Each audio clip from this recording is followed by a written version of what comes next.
Lorsque nous arrivons à obtenir une certaine mesure d'ordre, sans friction ni contradiction, sans effort ni tension, nous sommes conscients d'avoir quelque chose de très bon.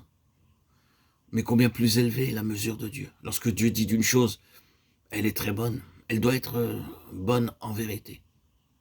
Et ensuite, parut la confusion, tout fut désordonné et l'harmonie fut détruite dans l'univers de Dieu. Il y a désormais de la tension, il existe un conflit, il n'y a plus de repos. Et dès ce moment, les choses ont été continuellement gouvernées par cet élément de désordre et de confusion. Et l'ordre divin n'est plus jamais rétabli dans le monde. Le désordre règne partout et en tout.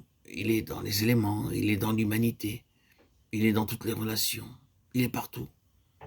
Et désormais, en ce qui concerne Dieu, tout doit être dans une ligne de correction à cause de cette confusion, de cette division, de ce désordre qu'a instauré le malin, l'ennemi de l'enfant de Dieu. Car, avant tout, le désordre, la confusion règne dans l'homme lui-même. L'homme n'est plus une harmonie, une unité, il est entièrement dans le désordre. Puis le désordre se trouve dans les relations de l'homme.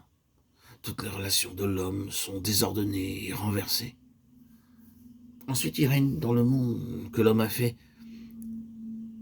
C'est l'homme qui a fait le monde tel qu'il est et qui a établi l'ordre présent.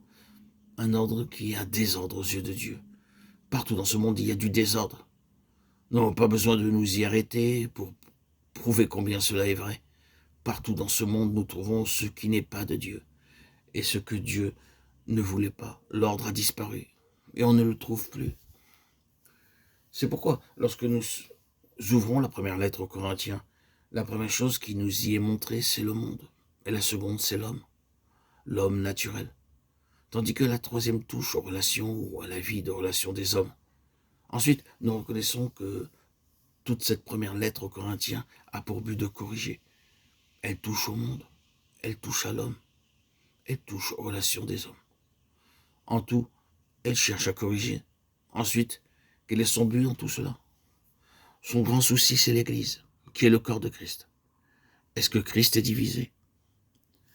C'est une question qu'elle nous pose à nous, et elle répondra tout aussi directement qu'en Christ, il n'y a point de schisme, point de désordre. Et si nous continuons la lecture de cette lettre, nous voyons qu'une vraie compréhension de l'Église selon la pensée de Dieu amène à la correction de tous les désordres qui ont été causés par Adam. Et la lettre reprend ceci l'un après l'autre. Nous exprimerons tout cela d'une autre manière et peut-être un peu plus simplement, là où l'Église, le corps de Christ, est exprimé spirituellement selon la pensée de Dieu. Rien de toute cette confusion et de tout ce désordre causé par Adam, il n'y a plus aucune place. Tout cela en est exclu. Le monde en est exclu. L'homme naturel en est exclu. Le désordre dans les relations humaines en est exclu.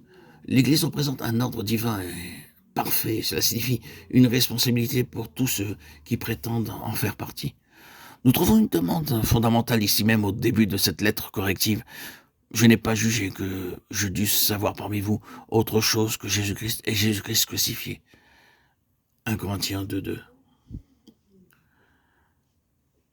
La demande fondamentale pour tous ceux qui prétendent faire partie de l'Église, qui est le corps de Christ, c'est que par la croix du Seigneur Jésus, par laquelle le monde a été crucifié, par laquelle l'homme naturel a été crucifié, et par laquelle tout ce qui est désordre dans les relations humaines a été crucifié, Christ seul soit vu, Christ seul soit reconnu. Car ici nous touchons au mystère de la nature même de l'Église. L'Église, c'est le Christ du ciel, sans rien de ce monde. Christ exprimé corporativement. C'est le Christ selon la pensée de Dieu qui est l'homme céleste, sans rien qui soit selon l'homme ici-bas. C'est Christ, la personnification d'un ordre céleste. Je n'aime pas le mot de système et l'emploie très souvent dans un sens péjoratif. Mais on peut l'employer dans un sens juste et bon. Et si vous me le permettez, je dirais que Christ est la personnification d'un système céleste. Et lorsque nous entrons dans l'Église, qui est son corps, nous entrons dans un système de choses célestes, un ordre divin. La sphère de cet ordre de choses parfait et divin, c'est donc l'Église, le corps du Christ, qui est appelé le Christ. Cela nous amène à quelques applications pratiques de la vérité générale.